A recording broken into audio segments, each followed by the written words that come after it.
अब मैं हिंदी में भी बता दूं क्योंकि कई हिंदी के चैनल हैं जो शायद चला दें। श्री गोपाल राय, माननीय पर्यावरण वन मंत्री, दिल्ली सरकार ने 30/8/2024, 10/10/2024, 23/10/2024 और 19/11/2024 के डीओ पत्र में इस मंत्रालय में प्राप्त हुए, जिसमें सर्दियों के महीने में दिल्ली की में वायु गुणवत्ता सुधारने के लिए क्लाउड सीडिंग को आपातकालीन उपाय के रूप में विचार करने का अनुरोध किया गया था।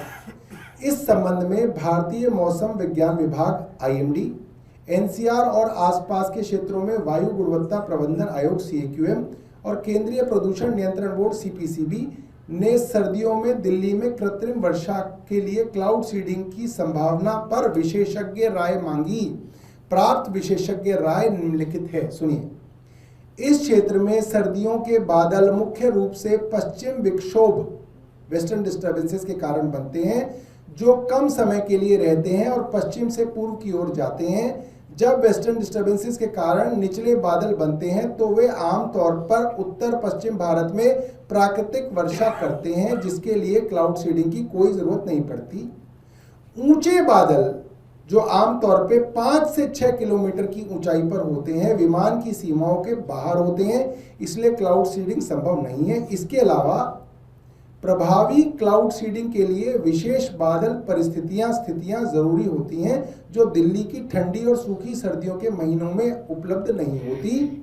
अगर उपयुक्त बादल मौजूद भी हो, सुनिए, अगर उपयुक्त बादल मौजूद भी हो तो भी नीचे की सूखी वायुमंडलीय परत के कारण वे विकसित पूरी कोई भी वर्षा सतह तक पहुंचने से पहले ही वाष्पीकृत हो सकती है, भाप बन सकती है। इसके अतिरिक्त क्लाउड सीडिंग रसायनों की अनिश्चितताएं, प्रभावकारिता और संभावित हानिकारक प्रभावों की चिंताएं बनी हुई हैं।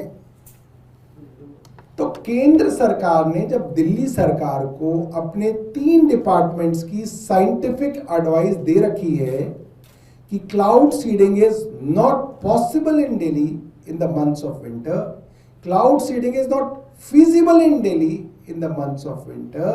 Even if you do cloud seeding, the rain will never reach the surface of earth, and there are harmful effects of chemicals which are used during cloud seeding.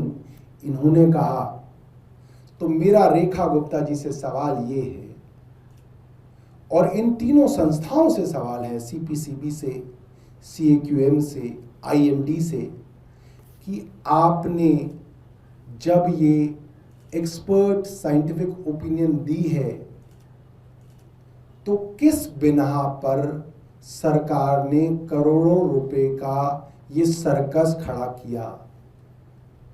इस सर्कस को खड़ा करने की अनुमति कैसे मिल गई जब इन्हीं केंद्र सरकार की संस्थाओं ने इसको दिसंबर में कहा है कि ऐसा नहीं कहा कि मेरा मन नहीं कर रहा इसलिए नहीं कर रहा, नहीं, वैज्ञानिक दृष्टिकोण से साइंटिफिक ओपिनियन है कि इट कैन नॉट हैपन। तो आप क्यों बेवकूफ बना रहे हैं पूरे देश को?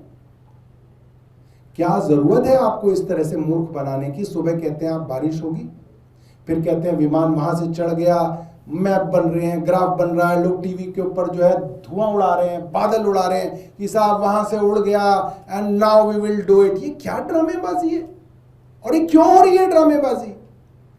किसको बेवकूफ बनाया जा रहा है? और किसके पैसे पर? जनता के पैसे पर जनता को मूर्ख बनाया जा रहा है। ये पूरी तरीके से स्कैम है, ये पूरी तरीके से स्कैम है। और मैं चाहूंगा रेखा गुप्ता जी जवाब दें कि जब साइंटिफिक ओपिनियन है कि आपकी ये आर्टिफिशियल रेन हो ही नहीं सकती है दिल्ली में, तो आपने कैसे दिल्ली के टैक्स पेयर का पैसा इसमें बर्बाद किया? आपको जवाब देना पड़ेगा।